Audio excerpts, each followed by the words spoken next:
l'Australie a rejeté samedi par référendum une proposition visant à reconnaître dans la Constitution les populations indigènes comme les tout premiers habitants du pays, un revers majeur dans le cadre des efforts de réconciliation du pays.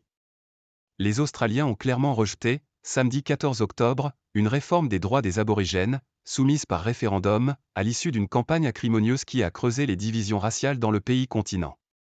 Après le comptage des voix des 3/4 des bureaux de vote du pays, il ressort que 55% des électeurs ont voté non au texte qui proposait de reconnaître dans la Constitution les aborigènes comme les premiers habitants de l'île continent et de leur donner une voix spécifique.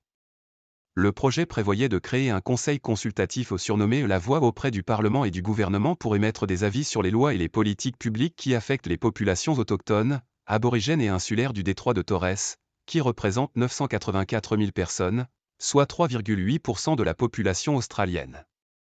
Ce soir, je tiens à reconnaître que pour de nombreux aborigènes et insulaires du détroit de Torres cette campagne a été un fardeau lourd à porter.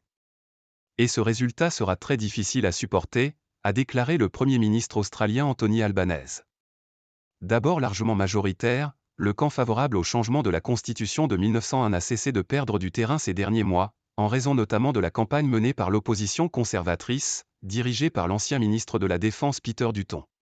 Pour le camp conservateur, la réforme constitue un bricolage constitutionnel et créerait des divisions au sein de la société, en créant une distinction de citoyenneté. Fortes inégalités. La campagne a entraîné une avalanche de commentaires racistes sur les médias en ligne.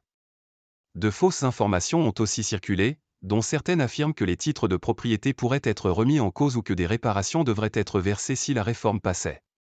Pour les partisans de la voix, cette réforme contribuerait à panser les plaies encore vives d'un passé de colonisation et de répression raciale. Aujourd'hui, plus de 200 ans après la colonisation britannique, les Australiens autochtones, dont les ancêtres vivent sur le continent depuis au moins 60 000 ans, ont les mêmes droits que les autres citoyens, mais ils souffrent toujours de fortes inégalités. L'espérance de vie des aborigènes est inférieure d'environ 8 ans à celle des autres citoyens. Statistiquement, leurs enfants sont moins éduqués et 2 fois plus susceptibles de mourir pendant l'enfance. Le Premier ministre très impliqué en faveur du oui.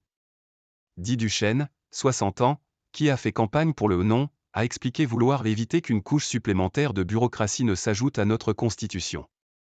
Elle confie avoir été traitée de raciste alors qu'elle distribuait des tracts près d'un bureau de vote de Sydney. Je ne le suis pas, affirme-t-elle. Le chef aborigène Thomas Mayo a dit sa colère contre ceux qui ont fait campagne en faveur du non. Ils ont menti aux Australiens. Cette malhonnêteté ne devrait pas être oubliée par le peuple australien. Il devrait y avoir des répercussions pour ce type de comportement dans notre démocratie, il ne devrait pas pouvoir s'en sortir comme ça, a-t-il ajouté. Le Premier ministre de centre-gauche, Anthony Albanese, qui s'était beaucoup impliqué dans la campagne avait lancé samedi un dernier appel aux électeurs, qui ne l'ont pas entendu. Il s'agit du respect des indigènes australiens. Il s'agit de la façon dont nous nous voyons en tant que nation, mais aussi de la façon dont le monde nous voit, avait-il plaidé. Le vote était obligatoire pour les 17,5 millions d'électeurs australiens. Pour être adoptée, la réforme devait recueillir non seulement une majorité de vote au niveau national, mais aussi dans au moins 4 des 6 États du pays. Avec AFP.